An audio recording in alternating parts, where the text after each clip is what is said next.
Hello Standard 3rd. Welcome in EVS lecture. This is our 31st lecture and we are going to discuss our chapter number 13, sharing our feelings. Discuss and tell. How many children could recognize the others by touching? भाई ये तो हम जब खेलेंगे तो पता चलेगा, तो इसका डिस्कशन कर कोई पॉइंट नहीं है यहाँ पर। फिर भी मैं क्वेश्चन रिपीट कर रही हूँ कि भाई कितने बच्चे हैं जो दूसरों को टचिंग के सेंस से पहचान सकते हैं। How many children could recognise the other children by only hearing them? कितने बच्चे दूसरों को सुन के पहचान सकते हैं। Which was easier of the two? दोनों में से ईजी क्या है? तो आई थिंक साउंड से पहचानना ईजी रहेगा।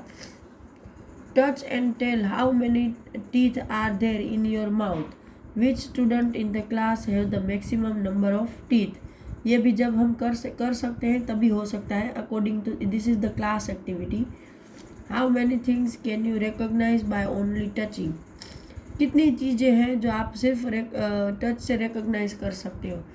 तो हम different type of surface, smooth है, रफ है, वो पहचान सकते हैं। कोल्ड एंड हॉट, उसको पहचान सकते हैं। फिर चीज़ों की बात करें तो बोटल्स है, आपका इरेज़र, पेंसिल, बहुत सारी ऐसी चीज़ें हैं जो हम टच से पहचान सकते हैं।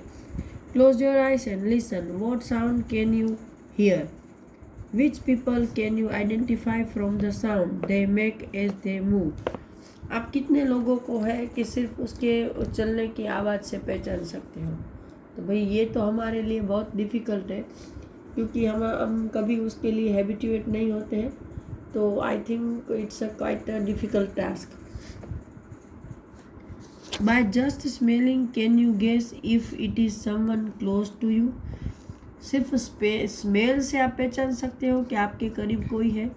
तो भाई एक ही चीज़ हो सकती है उसमें कि हमारे घर का कोई मेंबर है कि जिसके बारे में we are aware about which type of perfume he or she is using.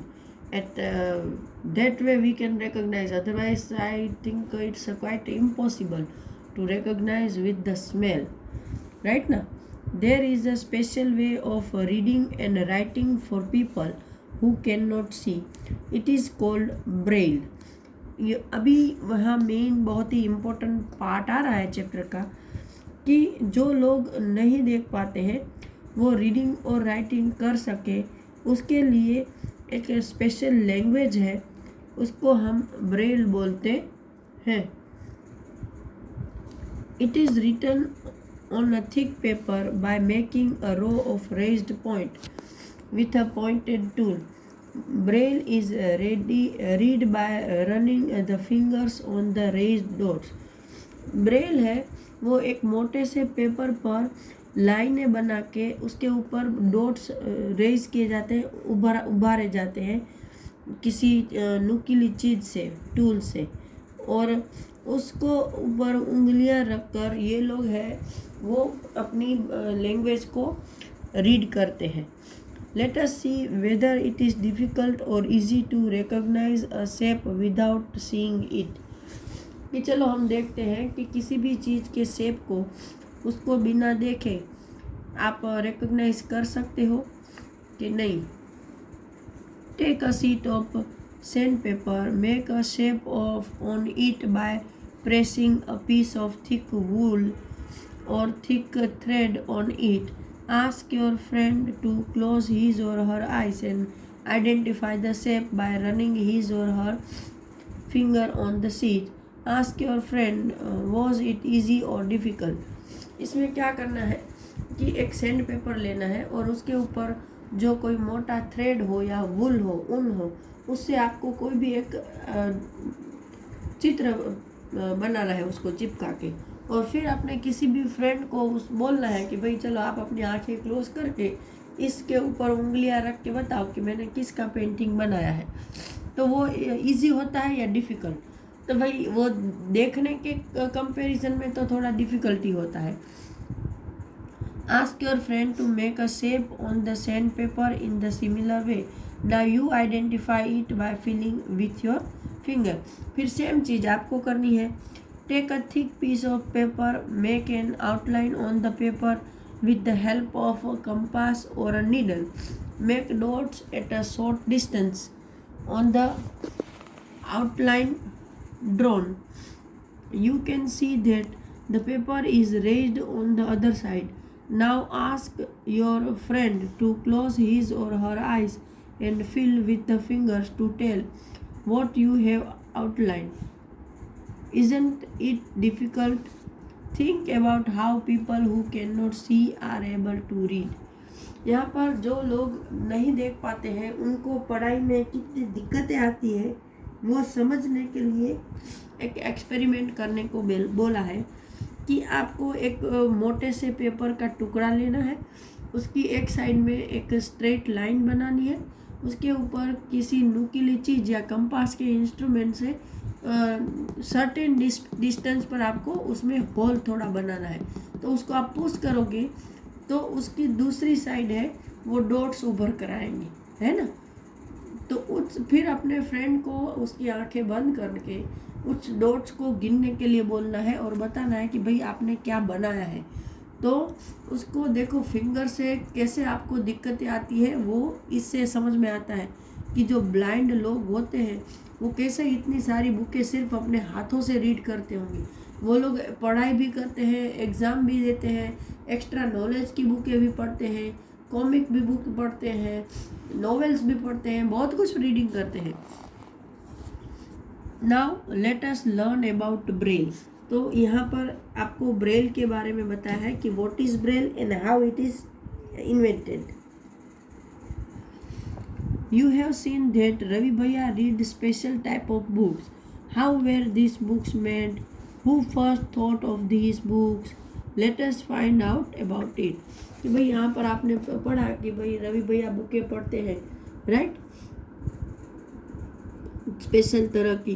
तो ये बुकें कैसे बनाई जाती है, किस इंसान ने सबसे पहले ऐसी बुकों के बारे में सोचा, तो उसके बारे में हम यहाँ पर देखते हैं। ये ब्रेल है, ब्रेल स्क्रिप्ट बोलते हैं उसको। Louis Braille belong to France. One day when he was 3 years old, he was playing with his father's tools. Suddenly, a pointed tool hurt his eyes. He lost his eyesight. He had a keen interest in studies. He did not give up. He kept thinking of different ways to read and write. Finally, he found a way, reading by touching and feeling. This way of reading later came to be known as the Braille script. देखो ये Braille script कैसे पहले तो invent हुई उसके बारे में है कि लुइस ब्रेल नाम का एक आदमी बच्चा था जो कि फ्रांस में रहता था। वो एक बार अपने फादर के कुछ टूल्स के साथ खेल रहा था तो अचानक एक नुकीला टूल उसकी आँख में चला गया और उसकी आँखें ख़राब हो गई, उसकी पूरी आँखें डैमेज हो गई। लेकिन उसको पढ़ाई का बहुत ही ज़्यादा बोलते ना कि एकदम ज़बरदस्त शौक़ था। तो उसने गिव अप नहीं किया, उसने हार नहीं मानी और उसने सोचना शुरू किया कि भाई मैं अभी कैसे रीडिंग करूं, मैं कैसे लिखूं। तो सोचते सोचते उसको एक रास्ता मिला और उसने सोचा कि मैं छूने और फील करने से जो मेरी सेंस है उसको यूज़ करके पढ़ाई लिखाई करूँगा। और इसी तरह से उसने जो फाइनली है वो ऐसी एक लैंग्वेज बनाई जिसको हम ब्रेल स्क्रिप्ट बोलते हैं। In this type of script a row of raised dots are made on a thick paper. Because these dots are raised, they can be read by running the fingers on them. This script is based on 6 points. The Braille script has undergone many changes these days. This has made reading and writing simpler. Braille can now also be written using the computer. अभी Braille क्या है तो उसमें है कि एक script होती है कि जिसमें उभरे हुए डॉट्स की लाइन होती है जो कि एक मोटे से पेपर पर बनाई जाती है और इसी रेज डॉट को उसके ऊपर फिंगर रन करके जो ब्लाइंड लोग हैं वो पढ़ते हैं, और उसका कोई सिंबॉलिक ऐसे होगा, यहाँ पर आप देख सकते हो पेपर में कि अल्फ़ाबेट को ऐसे रेज डॉट में देखो, ए मतलब 1 रेज डॉट है, बी मतलब 2, सी मतलब ऊपर 2, डी मतलब इस साइड 3। तो ऐसे डॉट को ABCD के अकॉर्डिंग वो लोग पहचानते होंगे और उस तरह वो उसको रीड करते होंगे अपनी फिंगर से। तो इसमें मेनली 6 डॉट्स होते हैं और उन्हीं डॉट्स को अलग अलग तरीके से उभार कर ये ब्रेल स्क्रिप्ट तैयार की गई थी, और आज उसमें बहुत सारे चेंजेस आ गए हैं, और उस चेंजेस की वजह से इन लोगों को रीडिंग और राइटिंग में और भी आसानी हो रही है। और आजकल तो कंप्यूटर पर भी ब्रेल हम लोग लिख और पढ़ सकते हैं। तो यहाँ पर ये हमारा चैप्टर ख़त्म हो रहा है। अगले चैप्टर में हम अगले लेक्चर में अगला चैप्टर डिस्कस करेंगे। Till that time, good bye everyone.